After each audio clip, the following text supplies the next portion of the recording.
But at the absolute heart of things is a decision that was made by the New South Wales Liberal Party that I think they will live to regret come Saturday.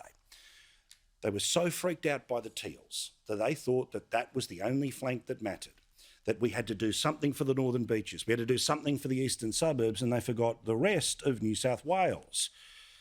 The person who would have been leading that charge is the man who, if the numbers were what he was able to swing around, he would already be Premier. But his plan is to sit back, wait for a scandal, and then become the Premier after the next election. Remember, the reality of the New South Wales Liberal Party is vote for Barry, get Baird, vote for Baird, get Gladys, vote for Gladys, get Perrottet, and most likely that form would continue where it would be vote for Perrottet, get Keane.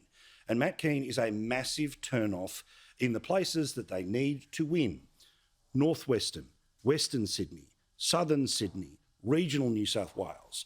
And while I get it that the ABC, the Guardian, the Sydney Morning Herald only care about, 10 Ks within the city, there's a lot of people that live somewhere else, and that's why, as we've told you, One Nation is surging. Great reporting today from Andrew Clennell, who was able to lean on his muscle memory back in the state parliamentary days. Have a look at this. These are the people's perceptions of Matt Keane in seats that the Libs would absolutely have to win. He's negative 39 in Leppington. To give you an idea, you put someone's positive vote, their negative vote, and if you end up with a minus in front of it, you're underwater. He's drowning in Leppington. In Goulburn, don't know where Gordfall is, but anyway, in Gordfall, we thought Virginia was a good one. They're down 29%. And in Wakehurst, where they've tried to sandbag against the Teals, he's still underwater. Interestingly, a new talking point has come in from the New South Wales Liberal Party, which is, look, we get it, you want to protest with One Nation, but please preference us second. Well, I think there's a danger here that One Nation voters accidentally elect a Greens Labor minority government.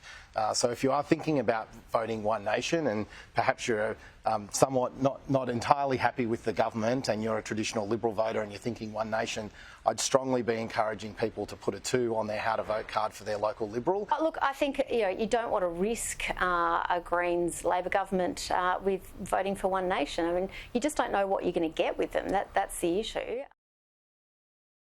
The problem is, in New South Wales, it's a just vote one system.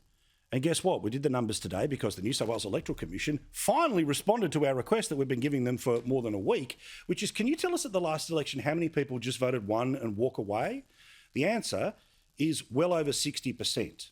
In actual fact, there are only 4 electorates in the entire state where it wasn't the majority of people who were voting one and walking away. In fact, in Albury, it's 67%. In Auburn, it's 62%. In Bankstown, it's 60%. In Barwon, it's 63%. In Bathurst, it's 65%. In 67% in Borkham Hills. In Blacktown, it's 65%. In Cabramatta, it's 62%. In Campbelltown, it's 60%. In Castle Hill, it's 71% of people when they vote one and they walk away.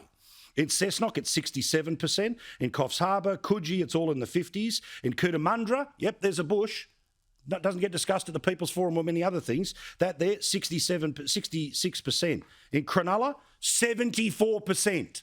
And so on and so on and so on. I'll go for the list and I'll give it to you tomorrow properly. But in the 93 seats that were there at the last election, 4 had a minority of people that walked in and just voted one. So the reality was that the game here was that, of course, when preferences matter, and you've got to play your games with the Teals because the preferences of Labor, Greens, Teals, all of that condenses together, then eventually preferences are going to matter. But the reality is that when your primary vote matters and you have decided that all that matters was the Teal sandbagging, people who wanted a more straightforward option want to go for straight talk. And that's exactly why you're going to see what's going to happen with One Nation, where best case scenario could be a total by the end of the election of the 2 upper house seats that were already there plus 3 more maybe.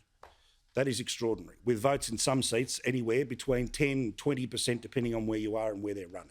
Mark Latham a little bit later in the program, and yes, we'll talk about all the nonsense of the past 24 hours or so.